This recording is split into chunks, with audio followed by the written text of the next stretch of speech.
Batandise dda naye olw'ensonga zino ne ziri zitulemesezaawo okutandika mu budde obw'amangu ddala ate nammwe mubaddeko wakyabakwatidde wano ne wali. Masekkati gaffe wano tulina Ssaabalangira wa Buganda Omulangira Musanje Ngobe.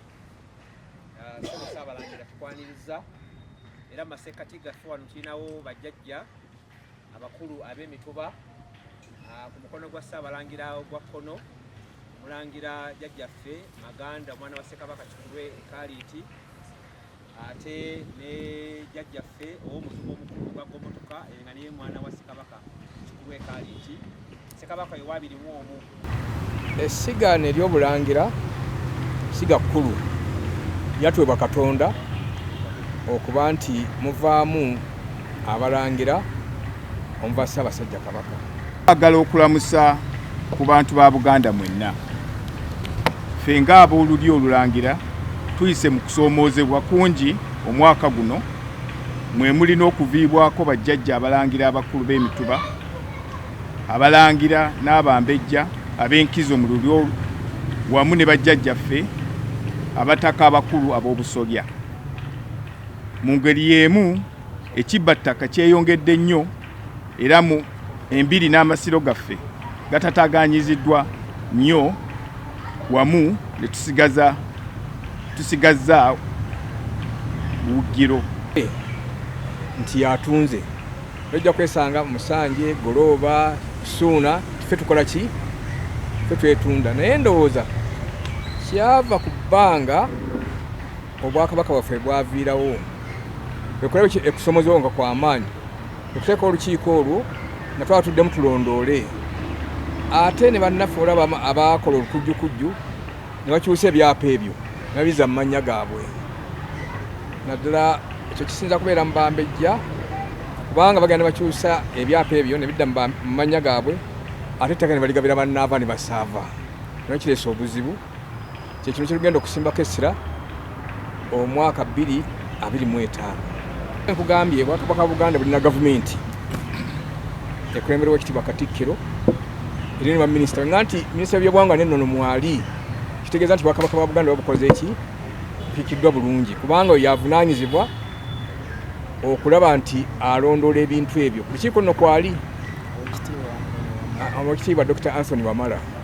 Kyogambye abalangira era Obwakabaka bwa Buganda kubanga Omulangira atula ku Nnamulondo ava mu lulyo olulangira n'afuka Kabaka. Enkolagana yo weeri naye toyinza kugamba nti buli kintu kyajja kuba kikunyikikunya tufuna obukuubagano naye nga bulugano tutuula ne tubwemaliriza kubanga ffena tuli baweereza baani ba Ssaabasajja. Akakubagano kazze tugaa nti kano kazze ku ki waliwo ebiremerera naye ebisinga byonna tugezaako nnyo kubimalawo mu nteeseganya. Kati nja kusookera wano tutudde ettaka lino teribadde mu mannya ga lulyo olulangira ng'ari abalangira tulinga ba supporters babudami naye ensonga eyo tugikozeeko okulaba tukyusa ettaka lino okudda mu balangira n'abambejja. Ekirala kye tukozeeko ekirala kwe kuba tuteekawo ttiimu okulambula emiri zaffe n'amasiro kulaba nti tubeera bumu ng'ennaku z'omwezi 14 omwezi guno tulina ensinkano bannaava ne basaava abaana bano bannaava baana baffe bagenda kuba n'ensinkano mu lubiri lwa Ssekabaka Mawande Serinnya. Ebyo nina kulaba nti olulyo olulangira terubulamu ntalo kubanga okuva edda olulyo olulangira lubeerawo oli okutula ku Nnamulondo nga bala kutta munne ebiki bintu bibadde beerabeerawo naye byonna ebireka ntutandisa okubeera obumu. Bakyali kati kulwanira Bwakabaka bakyali kukola ki naye byonna kwe kulaba abalangira be baani n'okukuuma ekitiibwa ky'olulyo olulangira. Era kasooka waliwo embiri mbadde mulaba nga ziri mbeera mbi naye kati kasooka tudda mu bumu twakazzayo embiri eziwera 5 oba 6. Twasooka n'olubiri lwa Ssekabaka Kayima Bucuucu. Tulizaako olubiri lwa Kabaka Ssekabaka Nakibinge omulwanyammuli luli Kongojje. Tulizaako olubiri lwa Kabaka Namugala Muyomba. Tulizaako olubiri lwa Ssekabaka Kikulwe. Nakali senga ofuna omukisa n'ogenda otuuka olubiri oluzimbibwa kati oluzibwawo olubiri lwa Ssekabaka Kamaanya Kasengejje. Nga tukidde ddala pulaani gye baluzimbyemu tulabona lubiri luli Kasubi. Ebyo byonna tetulinze nti tumanyi gavumenti ya Ssaabasajja terina ssente egenda enoonya bunoonya wabwe esobola okufuna ssente. Ebyo abalangira basobodde okubyekolerako n'Abambejja nga beekolamu twekembekembe ebyo evuddemu bisanyusa. Emiwaatwa egibadde giyitamu ebintu byaffe ebimu nga bisaanyizibwawo abantu abamu be tuyita bannakigwanyizi, naye ensozi nnyingi mu kiseera kino ziri mu kiseera ekizibu. Olwo twasazeewo tusabe tusooke twesabire nga tuyingira omwaka, ate nga Ssabalangira bwamenyeemenye enteekateeka eyo tugattemu enteekateeka eyo tujja era twebaza n'obulamu bwa Ssaabalangira. Twebaza nnyo obulamu bwa Ssaabalangira. Abo ne twagala okumanya nti kakati olubiri lw'Ekyabaggu ekyebando mulimu abalubeeramu bantu 5, ono ye gundi, era yajja mu kulwa mukolo ki.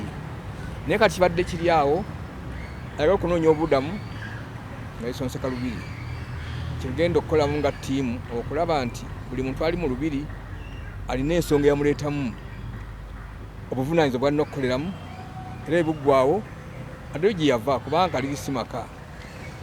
Eyo ensonga enkulu tutandiseemu kikeereze naye kibadde kitambula. Tunazo tutaasizzaako naye kibadde kitambula si mu lwatu naye mu ngeri ya mu lulyo.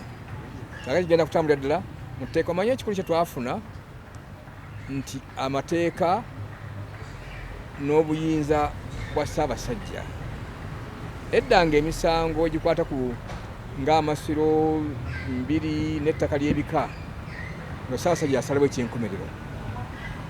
Naye kati olwanyisa kino ng'ojja kudda mu gavumenti awaabye nda mu kuwoza kola ki.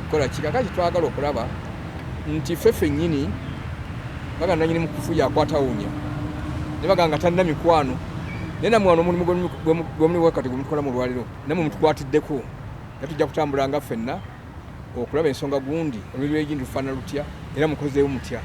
Ssebo tekikwesi tujja kuvaayo mu bwangu ddala.